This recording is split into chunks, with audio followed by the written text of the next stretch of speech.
Yeah. Hey guys, Trail Chasers here. Today I want to talk about something a little bit different than I usually do on my channel, and rather than going over specific products, I would like to generalize today. So today I'm going to be going over my top 5 bike brands that I believe provide the best value for money. Now, 2 of these brands are in-shop brands while the rest are direct sales. The reason you may want to stray away from a direct sale is that you can't necessarily test the bike or get sizing on it. I do, however, believe that Whitey offers demo days, Common Sal offers demo days if you live near some of their shops, so there are ways to test certain direct sale models.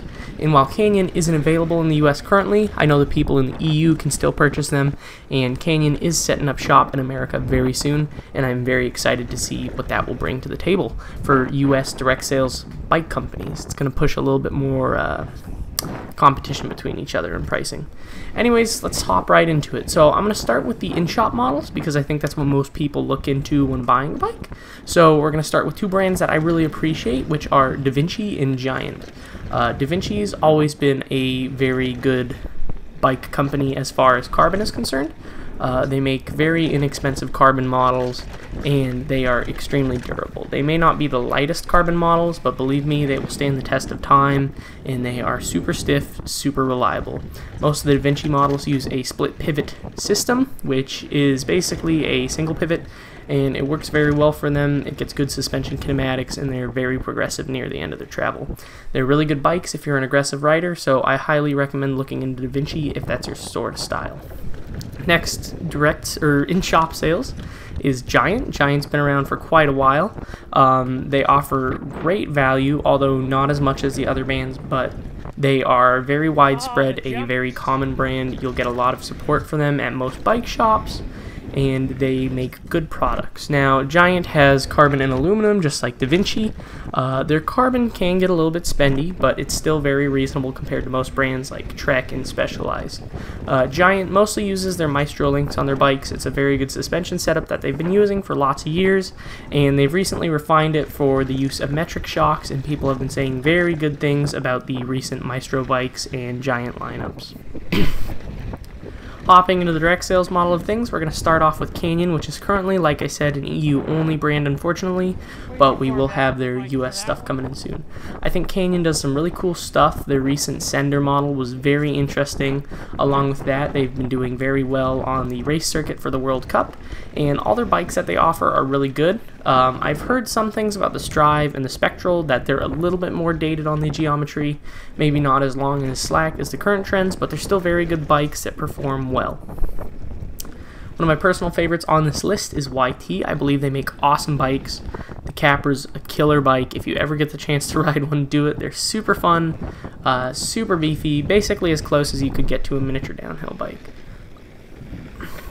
YT has aluminum and carbon offers just like the others. They have online sizing guides just like the others, so it's pretty hard to mess up your sizing, to be honest. Just stick within your boundaries as the thing states, and you should end up on a bike that fits you well. YT has their 2S in an aluminum and carbon, which is a downhill bike. I was a really big fan of the aluminum 2S. I'm not a huge fan of the carbon 2S.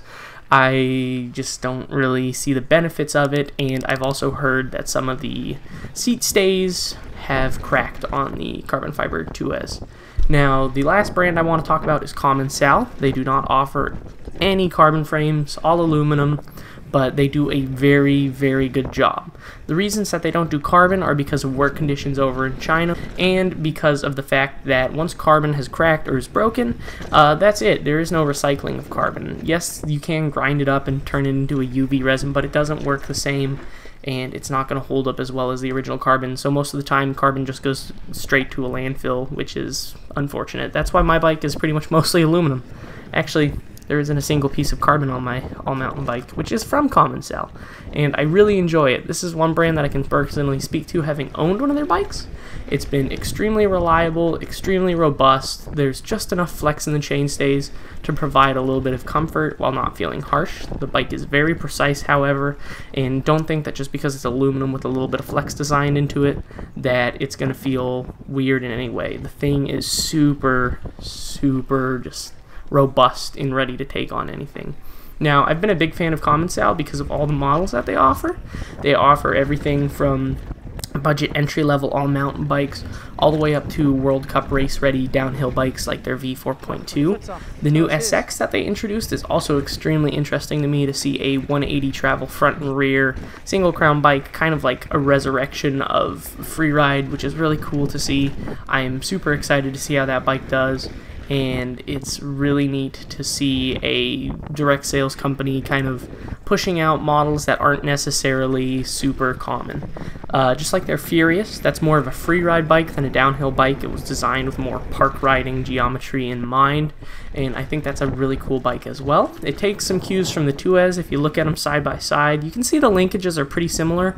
The kinematics I've noticed were a little bit different. There is a little bit less anti-squat in the Tues, so with the Tues it'll be a little bit more race oriented.